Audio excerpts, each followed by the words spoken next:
the first one I didn't even need to think about, because we have had about 3 features written for the website this, past 6 months that have all mentioned one tag team that everyone has fond memories looking back of, and none of us knew it.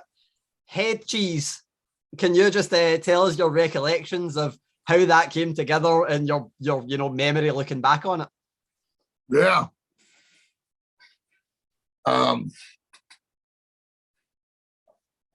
Working with Steve Blagman as Head Cheese, Steve came up with the name.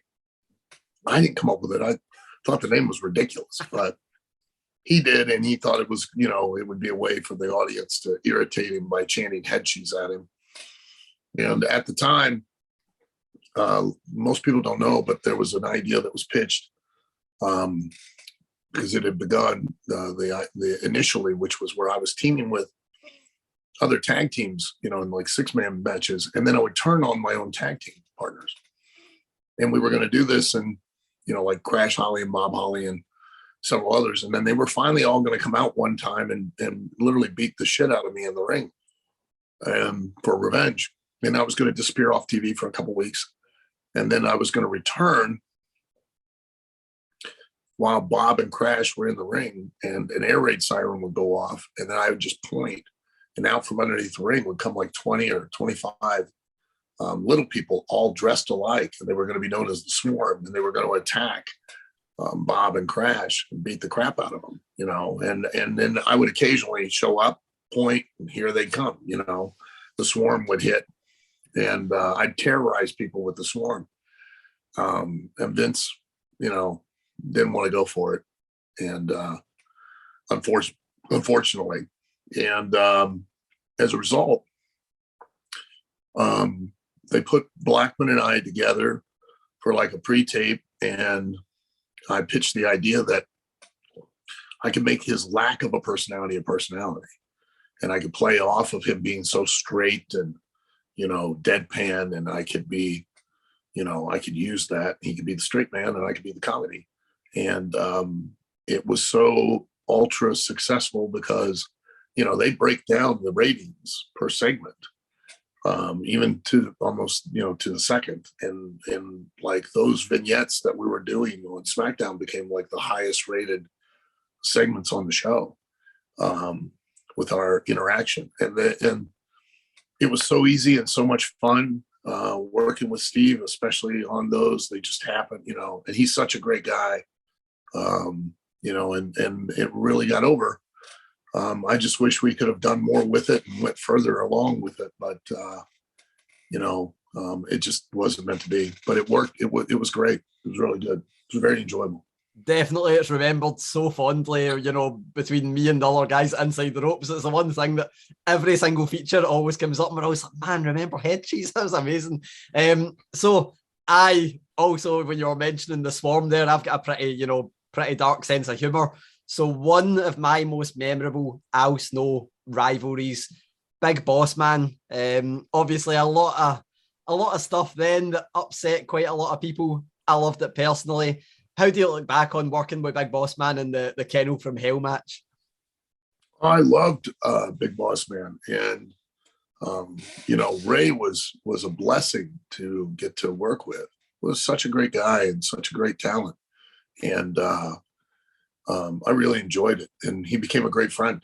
And I was very thankful and appreciative of the opportunity. I just was disappointed because they.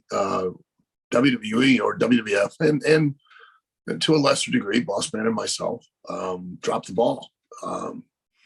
You're given the number one rule in wrestling is to take shit and make shoe polish. No excuses, no ifs, ands, or buts. You take what circumstances and you make the best of them as you can, because the show has to always go on. And you always have to be worthy of the time, money, and effort that an audience invests in wanting to watch you. It just was disappointing because from day one, when I was very first time I was approached about the idea, I had no reservations. I had no reservations about the idea.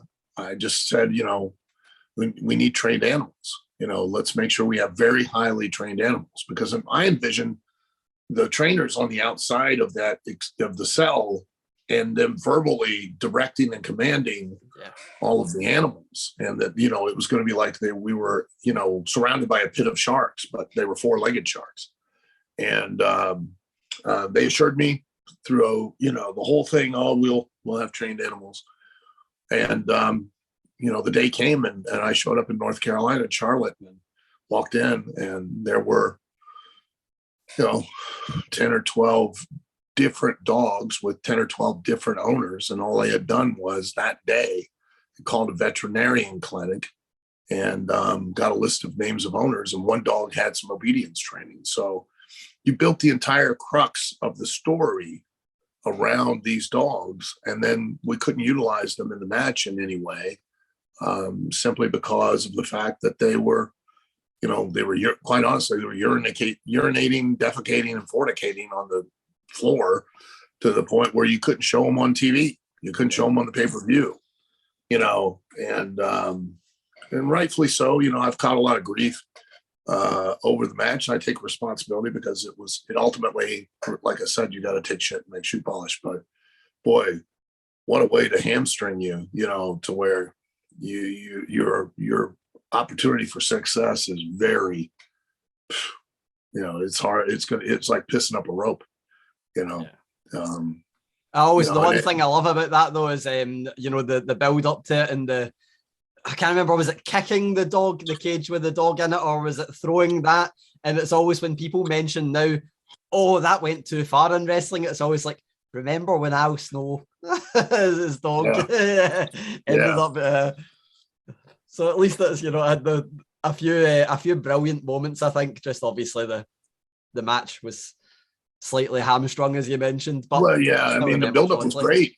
Was great, and but we needed highly trained animals from one kennel, one training school, and where they would be able to take verbal direction from people outside of the cage that would be stationed outside the cell.